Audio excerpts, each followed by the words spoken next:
Dawn, I've been working with you for almost I would say a decade now. I don't think it's been quite that long, but It many feels years. like it though. We're talking about how it feels. It feels like a century, but really appreciate you joining me today.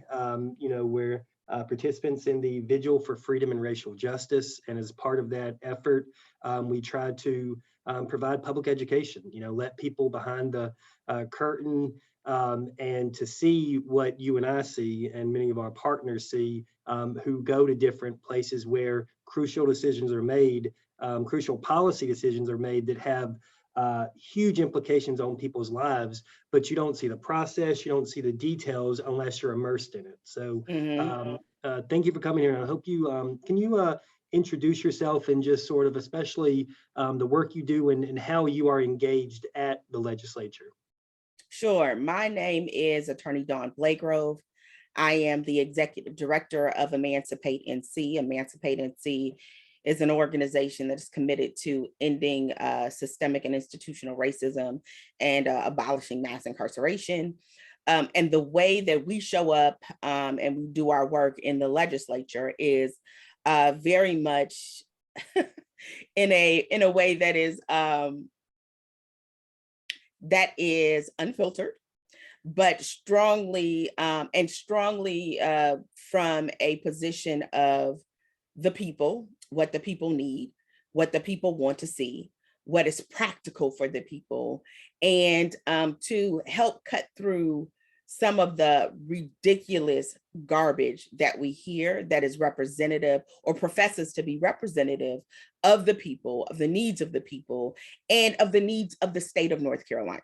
So doing that work requires me and my staff and my team to have a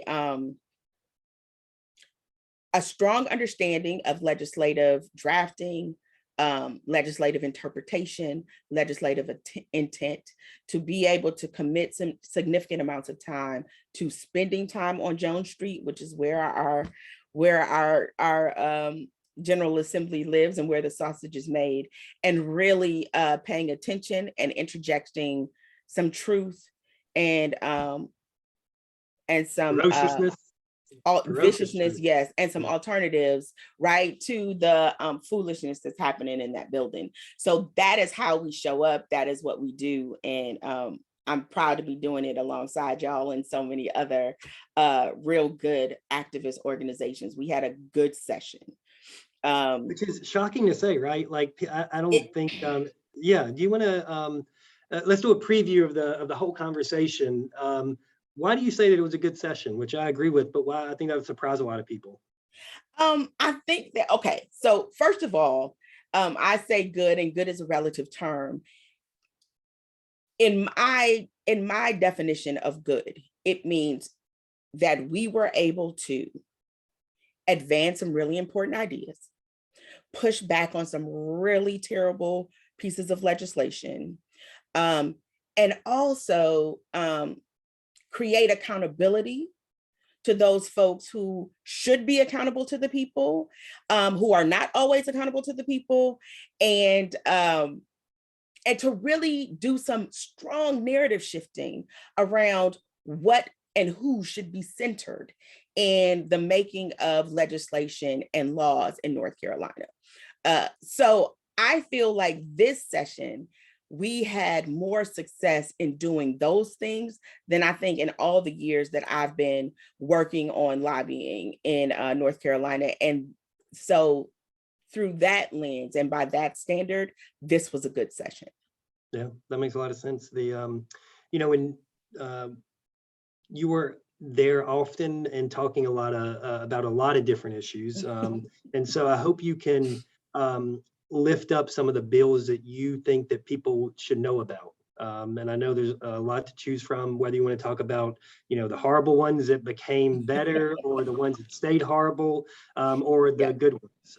Just any highlights you'd like to share. So I think we should start with a bill that I didn't work work on intensely, but is incredibly important and transformative for folks in North Carolina, was the Dignity Bill that was worked on by Christy Puckett Williams, and getting that passed so that incarcerated women who are pregnant are no longer shackled while they are delivering children and giving birth. And it makes that is a huge piece of legislation that, like so many things that we advocate for, should not have to be legislated, because it seems like just basic humanity would afford folks those kinds of dignities, but they don't.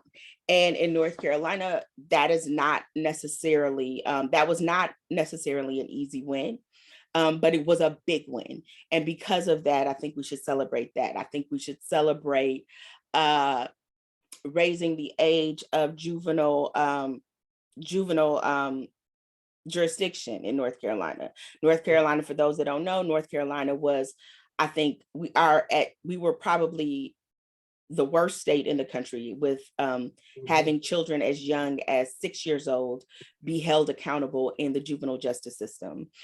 We advocated very, very strongly and hardly to get that number moved up to 12, which is still borderline barbaric. And they split the baby in the General Assembly, and I think raised it to 10. Is it 10? Help me. It's 10, right? Well, remember, and this will be a theme later, the DAs and other law enforcement, there had been an agreement that it was going to be 10 years old, which was splitting it down the middle. And then there was an ambush in rules the day the final vote. And you have Alan McNeil, former sheriff, talking about, these demon 8 and 9-year-olds who, I remember it was like it's burning my soul. He said, "This is a bridge too far, and once you cross it, you can never come back." And they just scare people with this absurd ideas. And so, it did raise the age, but not nearly to where we wanted to. Not to where it needs to be at all. But we did make some progress on it. And it's something like, just like raising the overall age, raising the adult age from 16, from 16 up to 18 for low-level felonies, it's still a work in progress. But when you are fighting the level of opposition to anything that even remotely seems logical and humane, in North Carolina, even small victories have got to be celebrated. So it's not where we wanted it to be, but it's a good one.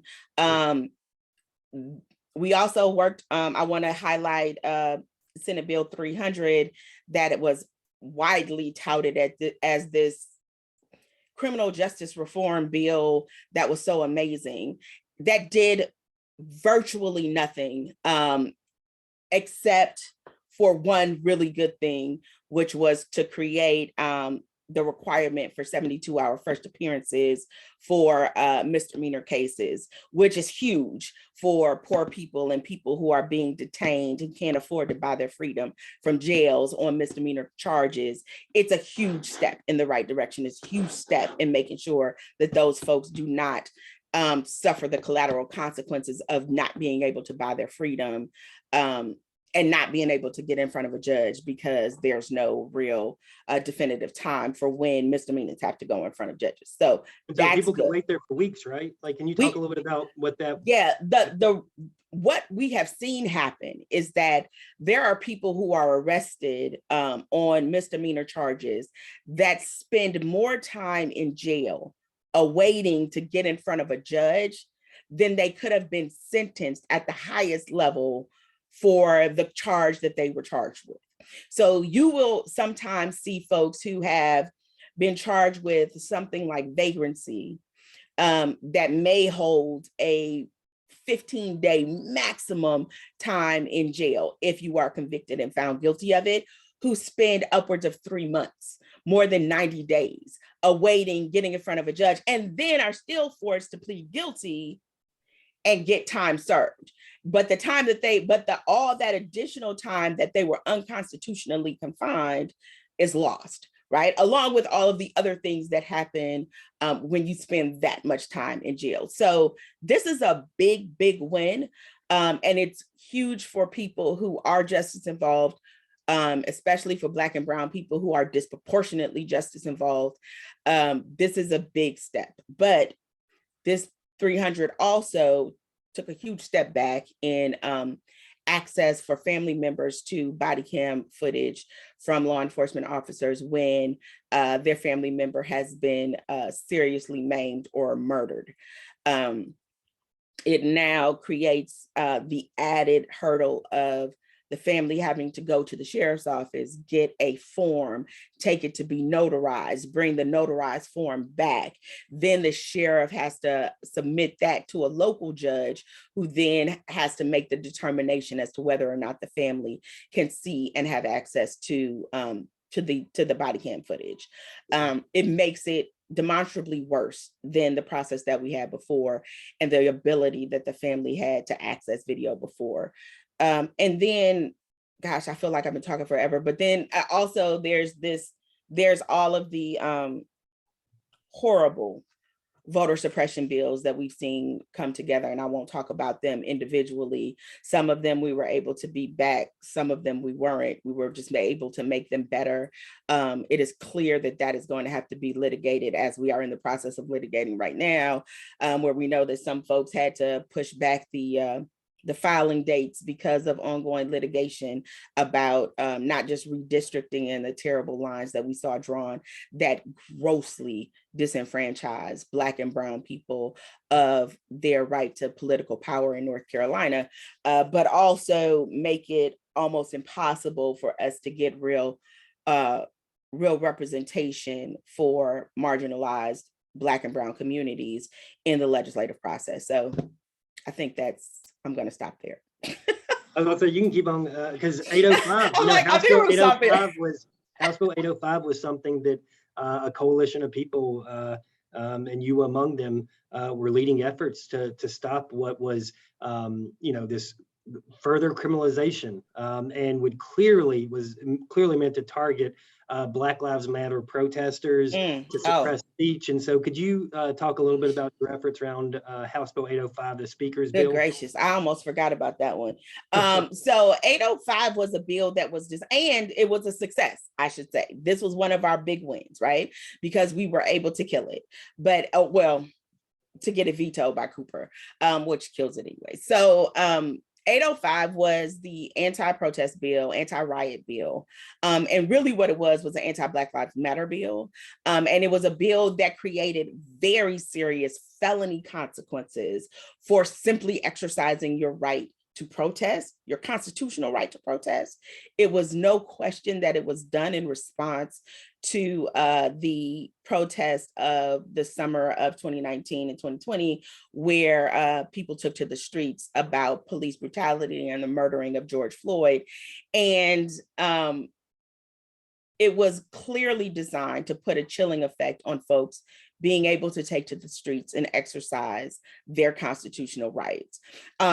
And I think the important thing about this particular bill is that on its face, it is one of those bills that is a perfect example of what systemic and institutional racism look like, how it is created, and how it is perpetrated within our system. On the face of it, this bill appeared to be race neutral, right? Mm-hmm. It appeared to be something about maintaining control and safety, protecting business owners, because there was a clause in there that would require people who caused damage to businesses during what was determined to be a protest or a riot, that those individual people were liable for 3 times the amount of damage that was actually caused. On its face, that seems race neutral, but what we know for sure is that the way the law was written was that much of the discretion about determining when to activate these laws, when to activate these excessive punishments, was left in the hands of law enforcement. And what we know about law enforcement and the way that they use the power that they have is that they use it in a way that is racially detrimental, that is racially charged, right?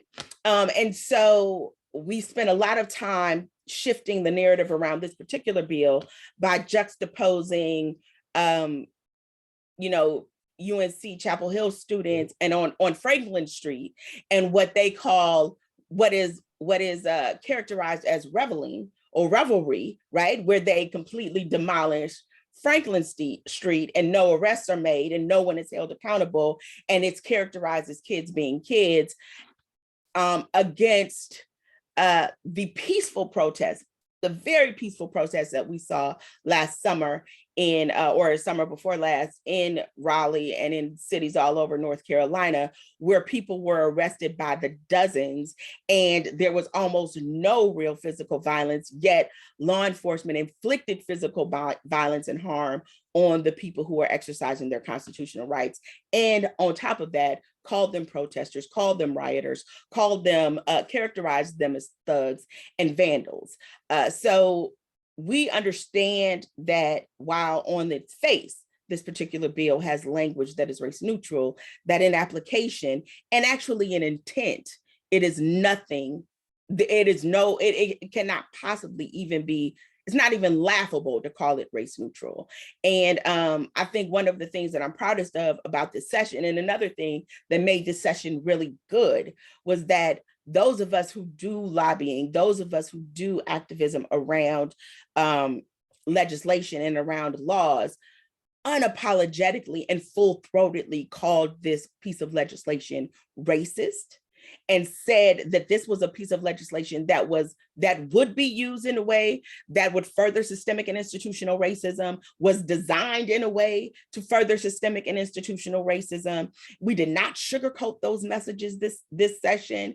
And I think because we did not sugarcoat those messages, the impact that we had was greater and it reached further than I think we've ever seen in any legislative session prior to this. So we learned a really important lesson. We as advocates, as lobbyists, as folks who are on the side of right, that there is very little room for compromise. There is very little room for us to play nice. We can't play nice.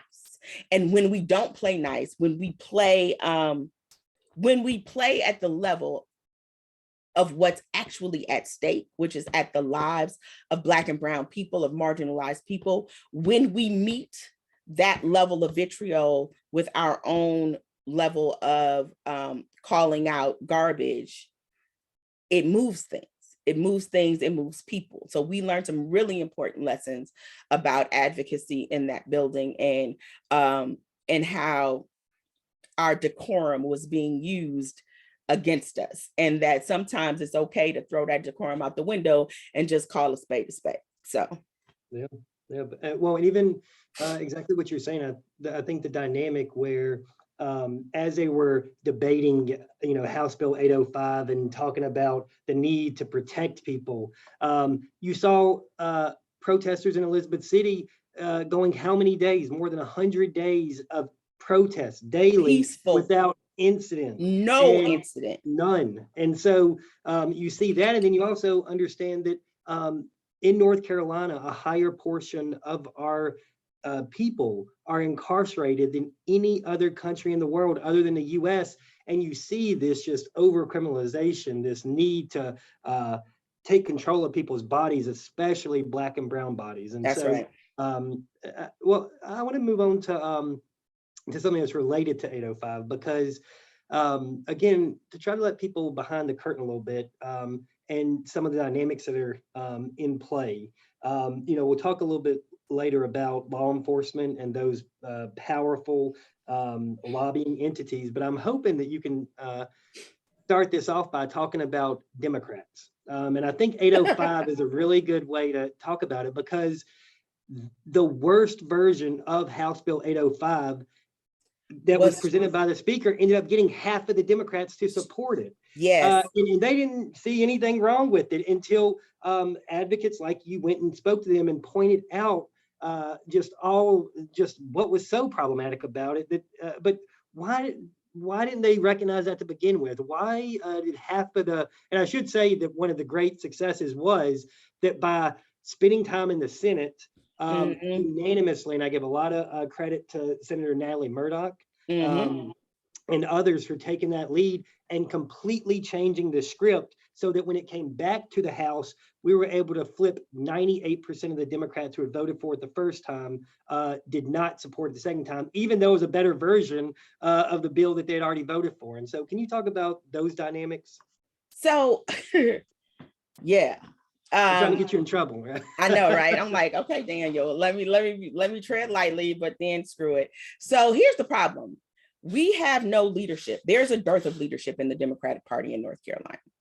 And because of that, everyone, all of them individually, are working in their own small silos or simply going for their own district, advocating for their own district, not working collectively. There is no greater strategic plan that is ascertainable within the Democratic Party in North Carolina. And because of that, you get these kinds of ridiculously disjointed and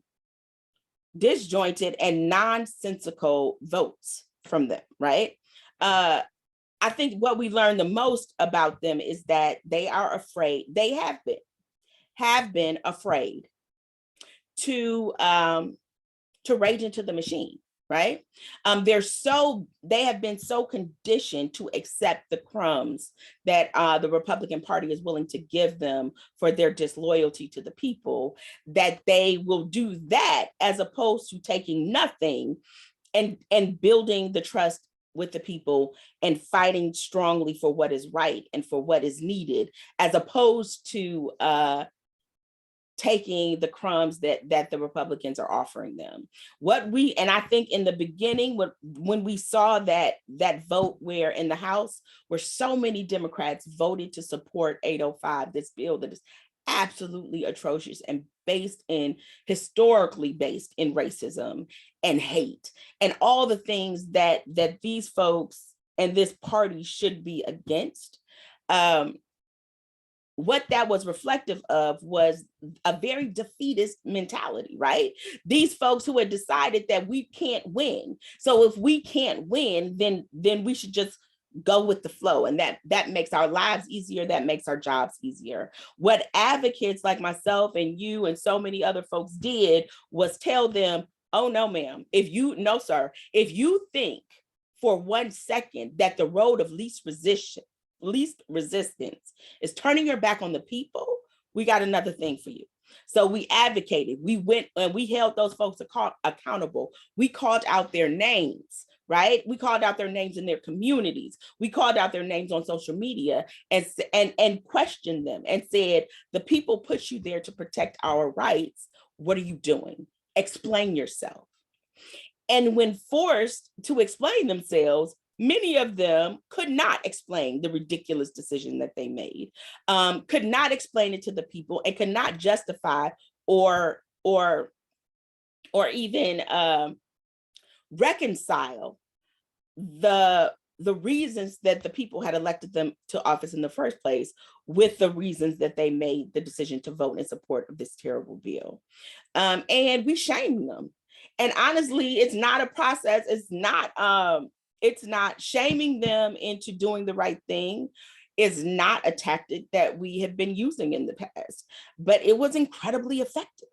And letting their community members know that the people that they represented were betraying them and betraying the power that they had given them was also an important part in this, because it wasn't just that we shamed them, it was that their constituents shamed them. It was that their constituents were like, this isn't why we elected you. What are you doing?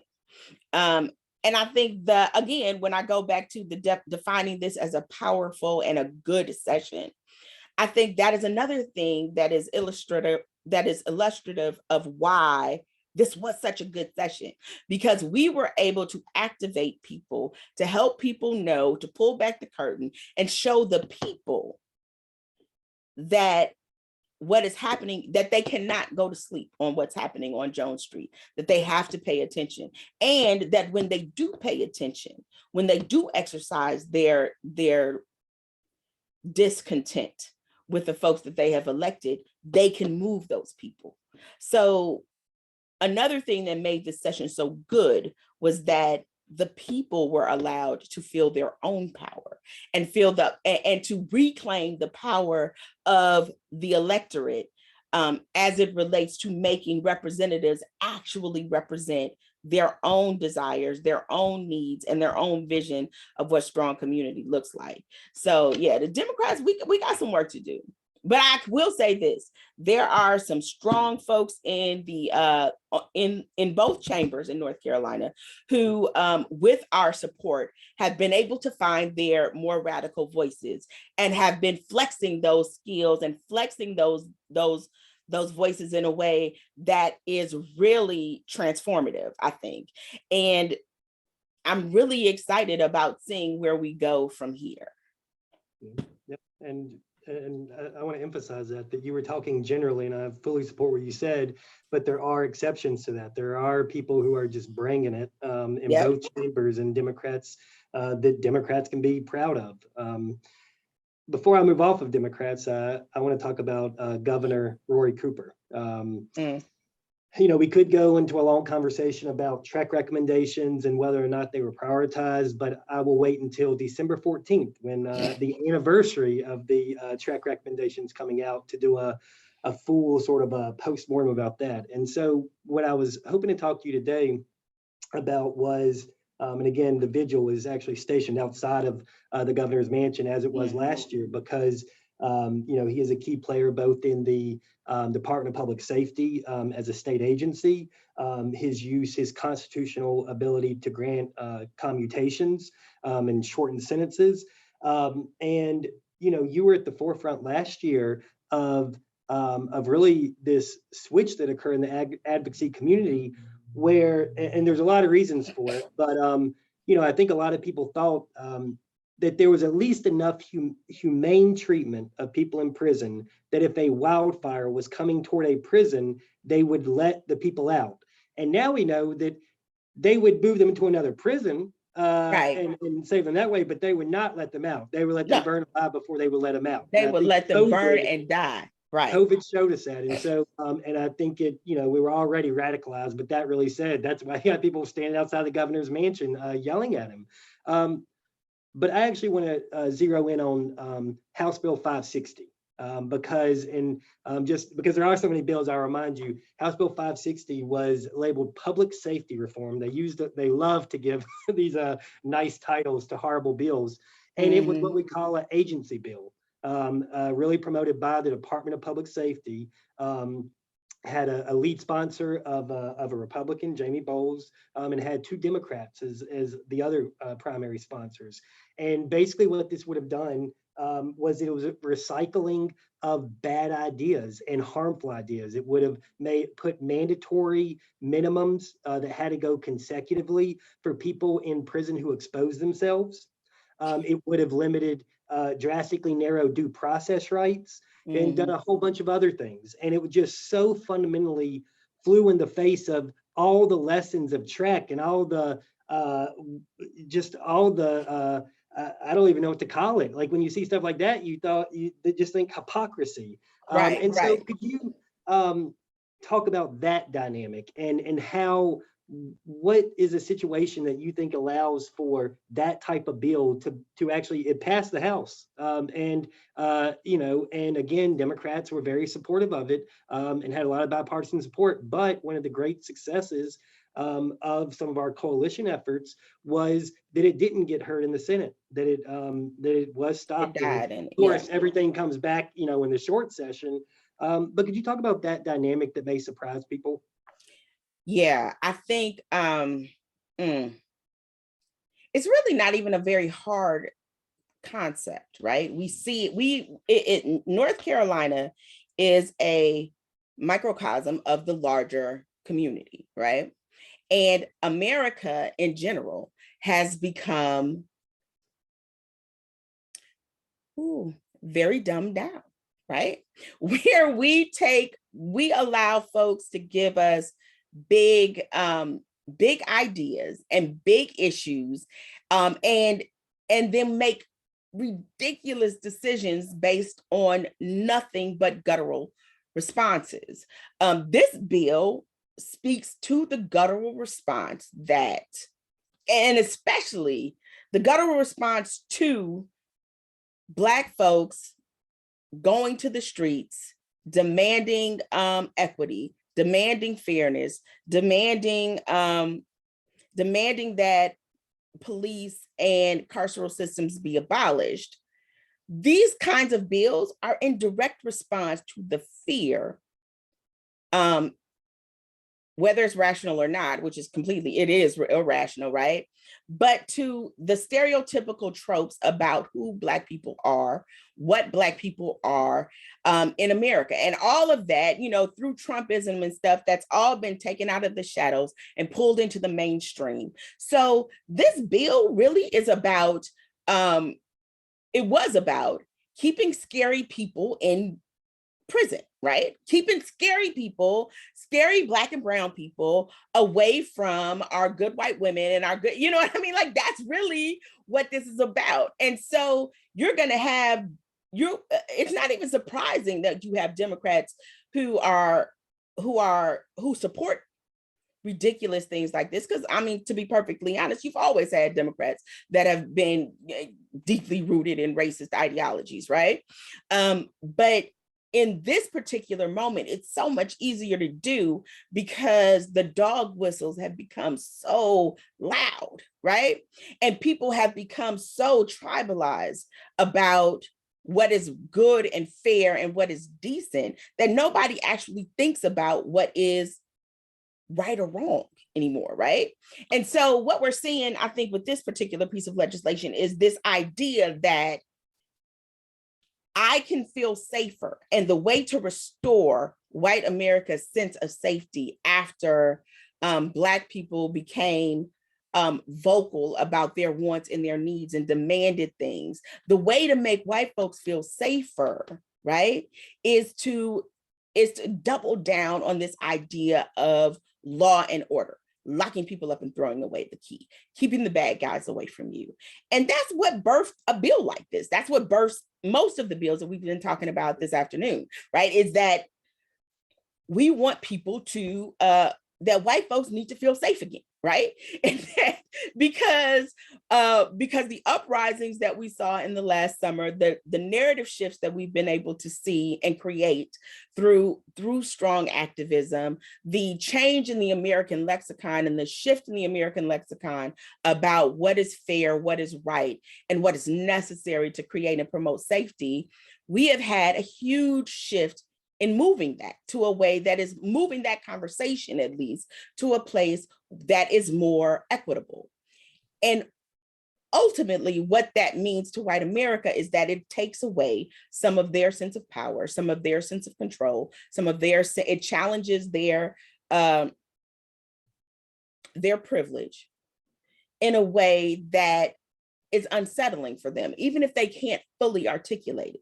And pieces of legislation like this are designed to tap into that unarticulated feeling of losing control and to help those folks feel a sense of control again, right? Feel a more secure sense of, this is my country, this is mine. And it is, everything in it is designed to protect and uphold me and things that look like me and people that look like me.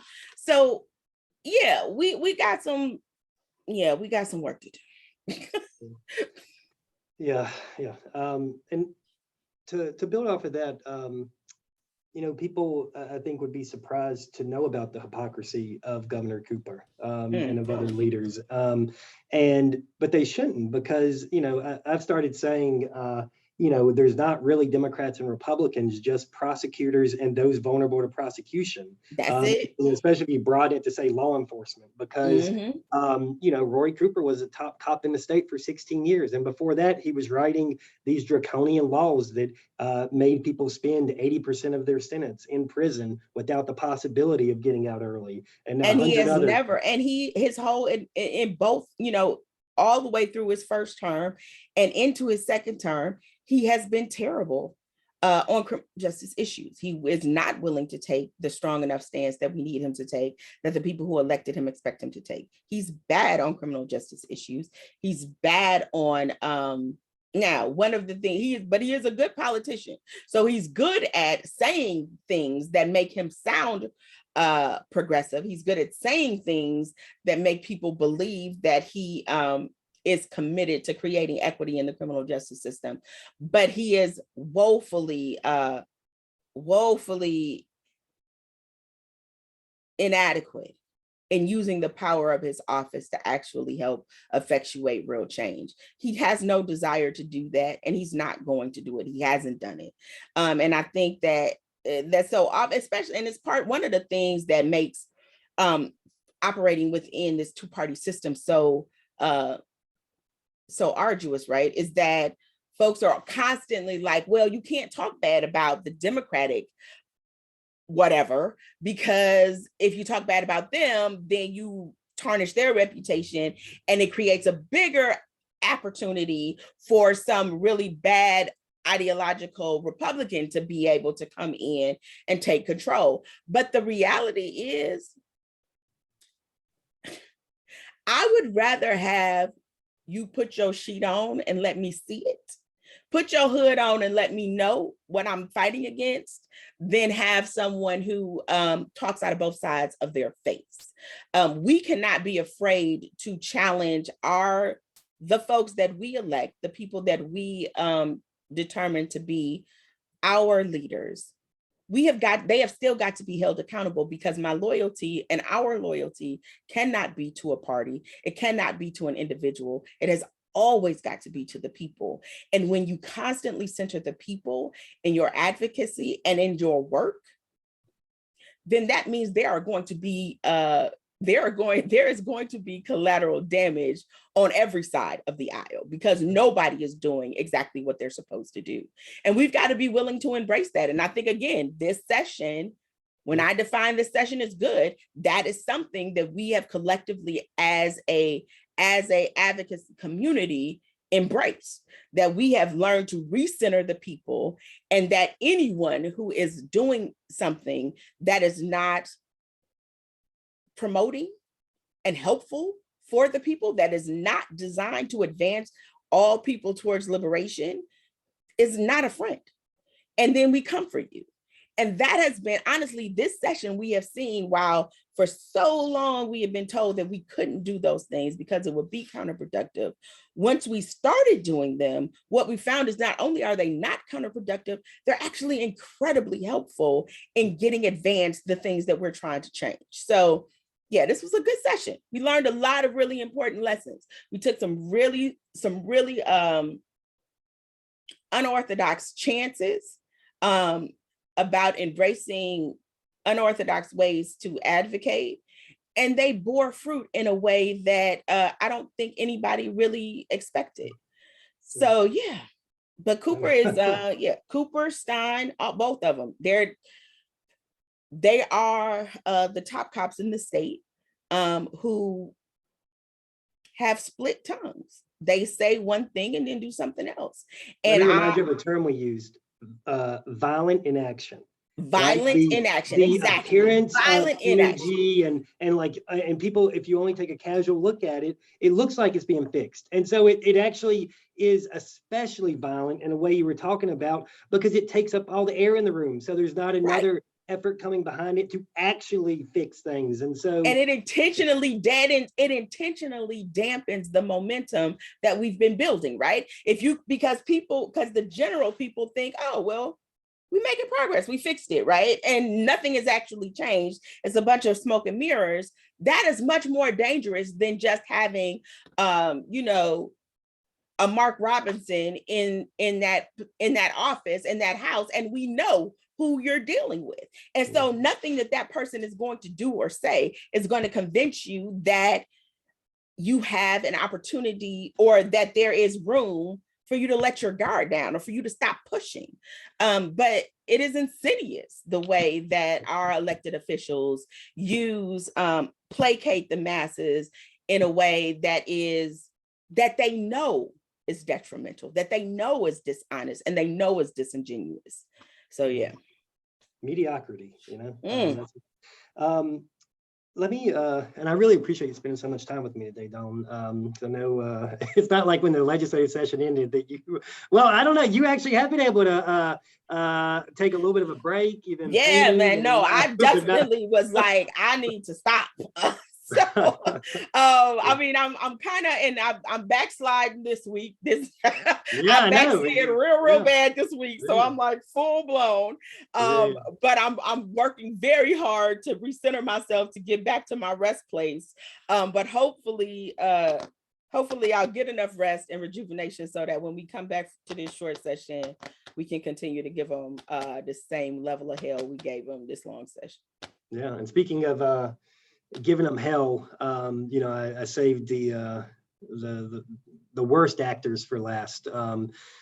You know, we were just talking before we came on screen about this pretty amazing article that you contributed to that the News and Observer just ran that really provided a summary and an overview and a narrative and connected a lot of dots that, again, like that you knew about and people who are at the legislature and are immersed in it see happening every day, but rarely is it so clearly presented to the public. And that was really focused on the Sheriff's Association, the North Carolina Sheriff's Association, which represents all 100 elected sheriffs across the state and has an incredible ability to stop whatever legislation they feel like they want to stop and to advance legislation. And so what was so striking about this was everybody went after them. You had other law enforcement, the chiefs of police saying how bad the sheriffs are and how they misrepresent other law enforcement's positions. You had Republican legislators acknowledging the oversized power of the we'll get into the conference of DAs later, because you can say basically everything about them that I'm about to say about the sheriff. Right. But with the Sheriff's Association, you had noting that you know, the chief lobbyist for the Sheriff's Association, which gets millions of dollars from the state, has makes $342,000 per year. Even when they had a tea like that, I was like, they had a little bit of everything. Yeah, no, the article, the kudos to Mandy Locke and to the Raleigh NNO for tackling this subject and tackling this disparity in a way that I've actually never seen anybody outside of Jones Street talk about in a way that made sense or characterize the Sheriff's Association as the demagogue that they are inside of the General Assembly, and the impact that they have on the outsized impact that they have on the day-to-day lives of North Carolinians. Yeah, this article is fantastic. And I hope, I mean, anybody who is listening, go find it and read it. Even if you've got to pay for one day for the NNO, whatever, find it, read this article, because it is an eye-opener about the amount of destructive power that one lobbying organization has on progress. The way that the Sheriff's Association is able to wield their power around the General Assembly is, I've never seen it, first of all, accurately displayed like it is in this particular article. But the accuracy that people need to understand is not only is their power outsized, they also fight dirty. And they are deceptive and they are manipulative in obtaining the goals that they want to reach. They do not necessarily have clean hands. And this article really, really, really highlights how that happens. And this is really just the tip of the iceberg in the amount of obstructionism that is created by the Sheriff's Association. Because I will tell anybody who's ever heard me speak during a training or anything, one of the things that I say consistently is nothing about criminal justice or the carceral system gets passed into law in North Carolina without the blessing of the Sheriff's Association. Period. hard stop. And it is hard to, and it's hard to articulate that, and it's hard to make people understand the impact of that. This article, though, in the NNO today, I think does an amazing job of really helping people feel in their chest the amount of power that the Sheriff's Association has, the amount of power that our legislators yield to the Sheriff's Association, and how much of what the people want to see and what is good for the people becomes secondary to what is good to this one small group of people. Yeah, it is the article is phenomenal, but the Sheriff's Association and the power that it has in the state of North Carolina, the power that it has to craft legislation, the power that it has to create policy, and the power that it has to dictate the culture in criminal justice in our state cannot be overstated. And when people ask me, what is the one thing, if I could do one thing, if I could change one thing in North Carolina, what would it be? It would be to nullify the power of the Sheriff's Association, because without them, we wouldn't have been the last state in the country to raise the age of adult prosecution from 16 and 17 to 18. We would not still be the state, the one of in the bottom 10 of the states for how young we prosecute little kids, and hold little children as responsible for childish behavior. We would not be a state that does not have subpoena power for oversight. Like the obstructionism that is created by the Sheriff's Association is hard to really explain to folks. And there's this sense that because they are so omnipotent, right, that the things that they want, the things that the Sheriff's Association advances are actually reflective of the desires of the people. It is a classic example of the dog wagging, or the tail wagging the dog. The Sheriff's Association is creating a culture that is oppressive and not progressive in North Carolina's criminal justice world, criminal justice universe. And they are doing it single-handed. Like, it is not necessarily the will of the people. It is the will of this association. And this article is an amazing expose on that process. And I hope will ring some alarms, and I hope will be the canary in the coal mine about how we as a state neutralize this outsized power that is controlling what our state and our criminal justice system looks like in our state. Yeah. The name of it is How North Carolina Sheriffs Shaped New Body Camera Law That Limits Who Can Release Footage. Mandy Locke. Yeah, it's fantastic. Mandy did an incredible job. It is incredibly thorough. It is fair, it is balanced, but it is also very much untouched. It is very much unfiltered. She gives you what is actually happening, and not in a way that shows deference to one side or the other, but in a way that is actually reflective of what those of us who spend so much time on Jones Street and so much time fighting for change know to be true, which is that that the opposition to change is not strong. It is not widespread. It is not pervasive. It's not reflective of what the people in North Carolina want. It's reflective of what the Sheriff's Association wants. And that is, if you take anything from this, you should, I hope the viewers take that, because, and just like you said at the beginning, everything you just said about the Sheriff's Association, you could say about the North Carolina Conference of DAs. The difference is that's a state entity that lobbies on behalf of local elected DAs. And just like you were saying, there were so many bills, because I completely agree with you in terms of the reasons why I would call this a relatively good session, but it was also so much left on the table that could have been accomplished, but for these bad actors. And, just one example that I know the Legislative Black Caucus really raised up was a bipartisan bill to eliminate juvenile life without parole.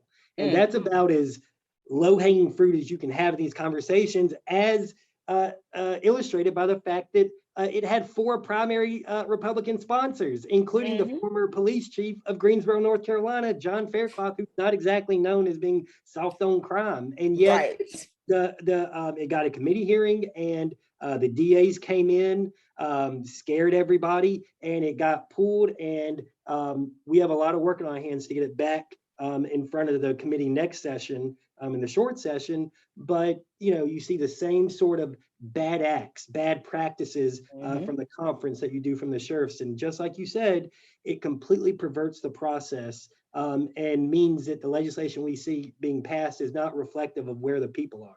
It's not even necessarily reflective of where the people we elected are. It is reflective primarily of where the Sheriff's Association is. And I would even go so far as to say it's not even necessarily reflective of where law enforcement in North Carolina is. It is very, very pointedly and decidedly about these 100 sheriffs and the association. So 100 people in North Carolina, an organization made up of 100 folks in North Carolina who happen to be elected sheriffs, and the mouthpiece that they pay almost $500,000 to advocate for them, the power that person and that group wields. And what we have to start doing is chipping away at that. And I think this article does a really good job of highlighting why it is so important and why it is so detrimental to the democratic process and to democracy as a whole for one organization to have so much power in crafting what our world looks like. Yeah. Well, I appreciate your leadership, and obviously, you've been over there so much. Kerwin Pittman, your colleague, right? Watching him speak against 805 to the Senate Rules Committee was one of the great highlights of the year. And so let me just end by asking you, and you've hinted at this before, but there were a lot of change strategies, and there was a lot of doubt in whether those strategies would just alienate us from everybody, but not do anything helpful. And I think that was the belief of many, and that's not what happened. And so I'm curious, just, as you look forward to the short session, to the 2023 long session, what strategies would you promote among coalition members? Are people really trying to make true, meaningful, and even transformative change? I think the one thing that was most important about creating the real shift this time around was that those of us who lobby, those of us who spend a lot of time on Jones Street, created space for people who were directly impacted, who have personal lived experiences, personal stories to tell, who this advocacy and these changes that we're fighting for are real to them, not just academic, that have real impact on their lives and people that they love and could have changed their lives in significant ways.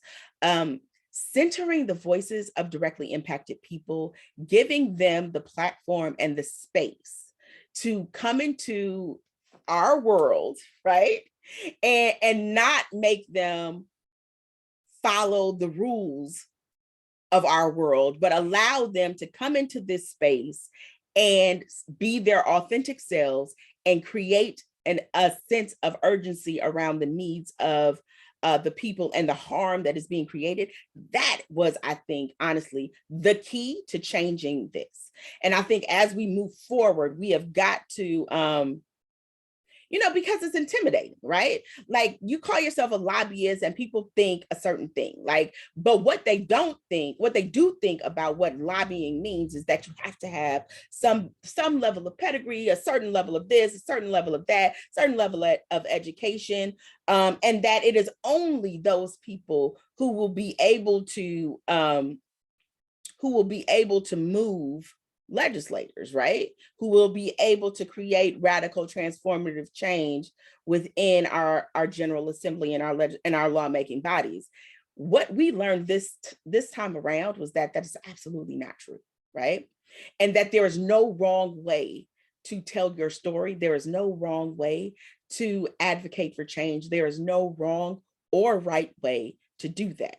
Therefore, we have learned that we had to give up some of our own privilege as advocates in order to create space for other forms of advocacy within the General Assembly and within the legislative process and within the policymaking process that sometimes feels scary to us. Sometimes feels like it's a big gamble. But what we know for sure, because it is so far outside of the normal rules that have been created by white supremacy and patriarchal hierarchies, that it felt very much like a risk, right? A risk that could have the potential of causing cataclysmic backlash, right? Yeah. But what we found in reality was that didn't happen. The sky didn't fall. And creating a space for those folks to come in, tell those directly impacted folks to come in, tell their stories, advocate in the way that they know how to advocate with this, and value the skill set of their lived experience, right? In this place where their lived experience is very often devalued and is not given the proper deference that it deserves, when the rest of our community who does have legitimacy lended our legitimacy to these folks, what they were able to accomplish was incredible.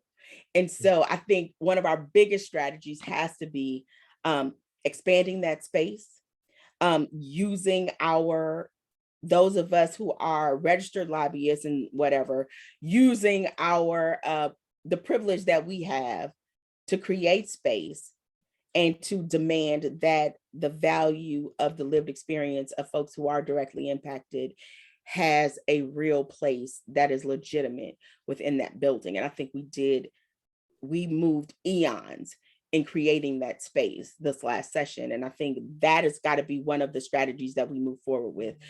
And collaterally, what comes with that is raw, unapologetic truth and raw, unapologetic anger about the hypocrisy that exists, and us not being afraid to use that anger, to use that rawness, to be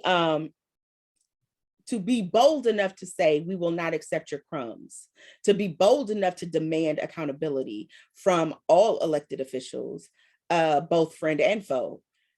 I think that strategy we need to double down on more, because what we saw in this last session was that it works, right? We can be strong advocates for the people, and we can hold folks that are supposed to be friendly to us accountable without losing ground. And I think that's an important strategy that we have to hold on to, and that we have to remember, and that we have to ground ourselves in as we move forward. And I also think we got to be not afraid to think outside of the box, right? We have to, I think another thing that we did very effectively was use direct action in conjunction with legislative action to create change, which doesn't always happen, right? There's definitely, I think before this particular session in North Carolina, there had been a very strong divide between grassroots, in the streets, direct action, and legislative advocacy and policy advocacy. We had not been effectively working together and strategizing in a way to leverage each other for collective growth. And I think we saw that this session. And I hope that that is something that we can see grow, because it's so important that we are working in tandem. There's no one way to do it, and we all have our own roles. We all have the roles that we play. But at the same time, I think it is very important that we're all working together in a collective sense of progress. And that happened this session. And I pray that we continue to see that collective unity happen as we move forward. Yeah, and you were at the heart of it, and a huge part of what is a very difficult thing to do as a lobbyist is to let go of control and to allow for another variable to be there, because you are trying to minimize variables, trying to right. You're trying to control it, right? That's what we do, right? Yep. We're trying to keep things tight, and we've been working so hard to keep things tight. If we, doing all of the traditional, using all of the traditional tools of lobbying, whipping votes, counting votes, targeting individuals to talk to, who's going to be most responsive to these people, who are they going to hear from, who are they not going to hear from. And what we learned this session was sometimes you got to throw all that shit out the window and just be like, just go tell them what's wrong. Right. And we found that, that a Christy Puckett Williams is way more effective with some very starch Republicans than either of us could have ever been. And who knew, right? Who knew that was a thing, right? So it is beautiful to watch it. And I'm so excited about being a part of advancing that space, making more space for those real, for those lived experiences, because it's so important. Clearly, it's important. Well, Dawn, always good to be in partnership with you and follow your lead. And I'm sure we'll see you at the vigil in the next couple of days. But thank you for all you did to make it happen, and and you got me excited. I mean, Daniel, I don't know what you're talking about following my lead. Daniel, you are in and of yourself. You embody so much of the same things that you are trying to give me praises for, creating space for lived experiences. And you are doing that in a way that is really transformative, because as a white man, you got the power to make some real transformative change, and you are doing that. And that is, I mean, we can sit here and pat each other's backs all day, but do not poo-poo. I will not allow you to poo-poo the work that you're doing, because the work that you're doing is amazing. No, I appreciate that. Yeah. Well, thank you again, and onward. That's right. All right. See you at the visual, man. Yep. Thank you.